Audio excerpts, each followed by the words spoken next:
What's up, guys? Just packing it right in. So yeah, I'll give you a little background, and then, but first, before I start, show of hands, who here is a student? Awesome, okay, perfect. That's what I wanted to know. All right, so if you guys don't know, I want to give you a little idea about me. So Erik Huberman, founder and CEO of Hawke Media. A little background, 10 years ago, got out of school, started in real estate about a week before the entire banking industry collapsed. In fact, actually a week to the day before Lehman Brothers collapsed. So it was awesome, made $350 that year. And then decided, in 2008, the second best industry to get into was the music industry, so I might as well do that. And ended up starting an online music company that I actually ran for 2 years and built a whole team, got it to profitability, put a team in place that ran it for another 3. And then built and sold 2 different online subscription fashion companies. The first one being a t-shirt subscription company before it was a thing, which is kind of nice. And then because I had built it and sold it, there was this little incubator in Santa Monica that my parents begged me not to join called Science. And they had just launched this cool company called Dollar Shave Club, and they asked me to come in and advise. And so I got to advise there, see that, help them grow a bunch of brands, built an activewear brand with them that we sold. And then about 5.5 years ago, started advising, consulting around to how to use marketing in a way that's actually driving revenue. Like, it's not just about pretty pictures and vanity metrics, meaning millions of people, 8 billion people saw this ad. It did really well. Well, what does that actually mean?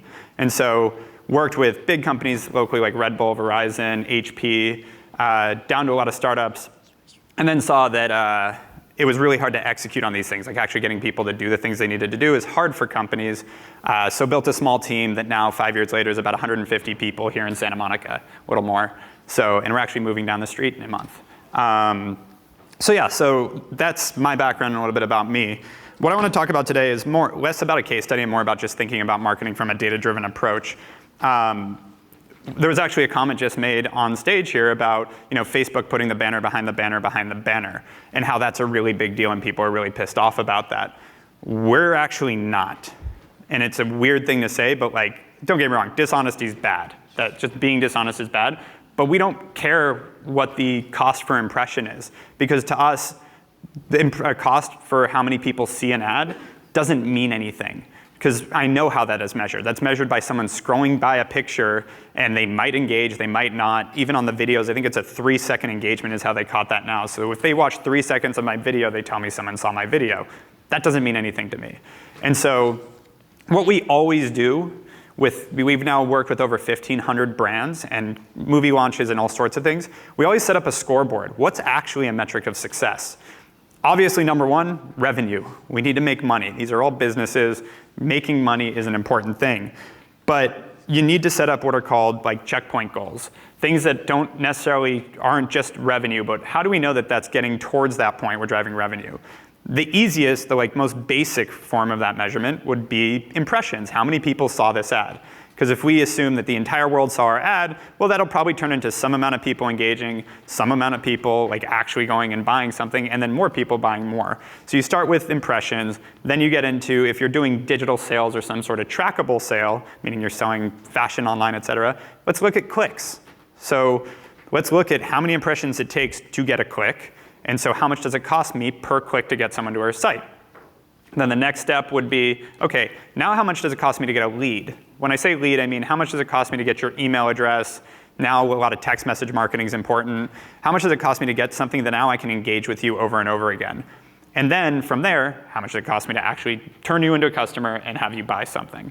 And so looking down that funnel, why that's super important is once you're looking at individual platforms and you start to get an idea for each cost, you then know how you can augment each cost so that you can affect the end goal, which is revenue. Because another thing that people forget, and being data-driven, this is important, the moment you see an ad and click it is not normally the moment you buy a product.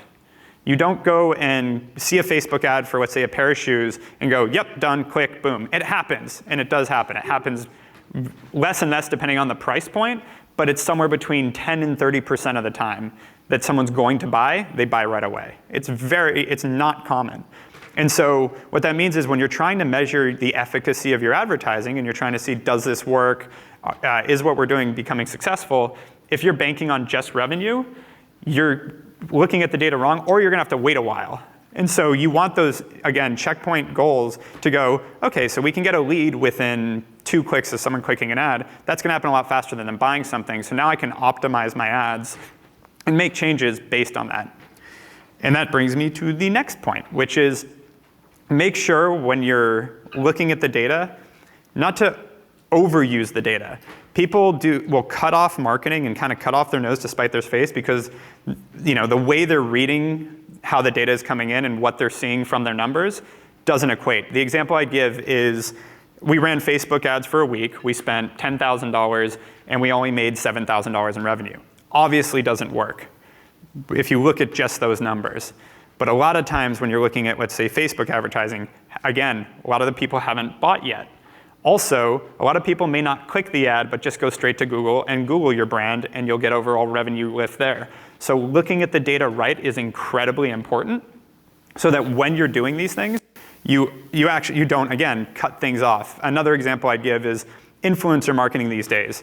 People try to track like Instagram models promoting their stuff and everything through like a coupon code or a link in their bio, et cetera. But the percentage of people that actually go use that code or click that link is, again, way less than the majority. And so if that is the only measurement you're using of is this successful or not, you're going to stop doing these marketing campaigns, even though in the broader picture, they're actually helping your brand a lot. So not being too data-driven is super important. An example I also want to use, and this is where the scoreboard and actually deciding what your success metrics are ahead of time is super important. We had an app that a lot of you will know, and I won't name, but it's a big stock trading app that has done very well in the past few years, and we helped launch them. At the time, they had no idea how they were going to make money. They had no monetization strategy, no revenue, and so we're doing their marketing, and they blew it. I mean, they're crushing it. And we spent about 6 months running their marketing, and we were getting them from our perspective, because again, we work with a lot of companies, an incredibly low cost to download, so incredibly low cost to get them new customers, and it was working at scale, and they would call us every week and yell at my team and berate them saying we need more customers for less. And so finally I got on the phone with the CEO and said, okay, what's the goal here? Like, what do you need? And he's like, and because I was like, do you have a plan to make money yet? He's like, no, we're figuring that out. I'm like, okay, so you want more customers for less, yeah. And I think at the time we were getting him like $1 a user. I'm like, okay, so why is $1 a user not successful?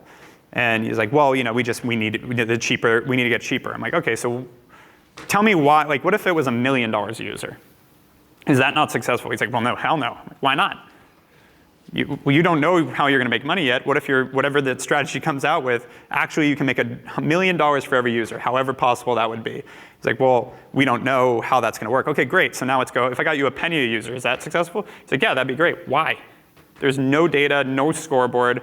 That you have no idea where that line is, and unless you come up with a thesis ahead of time to say this is what success is, you're just going to run into the same thing. Like, everybody wants more customers and for cheaper. That's obvious. That's the goal. But what is actually success before you have to make drastic changes to make it work?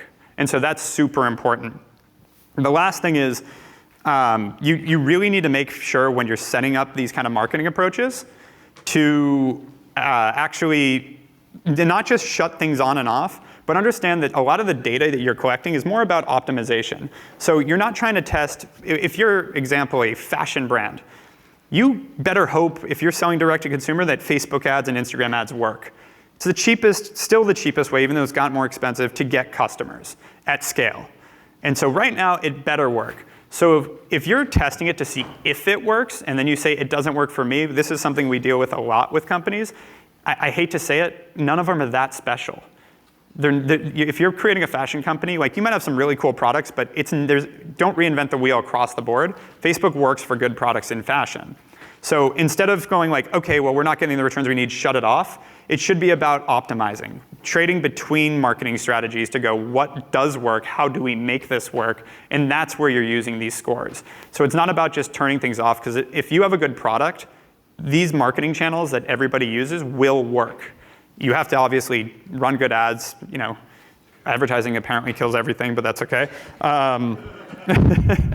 But and that is a whole nother point. Like, definitely try to make advertisements that your audience wants. Like, you can reach exactly who wants to see you now. So you should be seeing ads from companies you actually want to see, and those ads should be relevant to you, so it shouldn't be a miserable experience. That's a shift that's happening there too.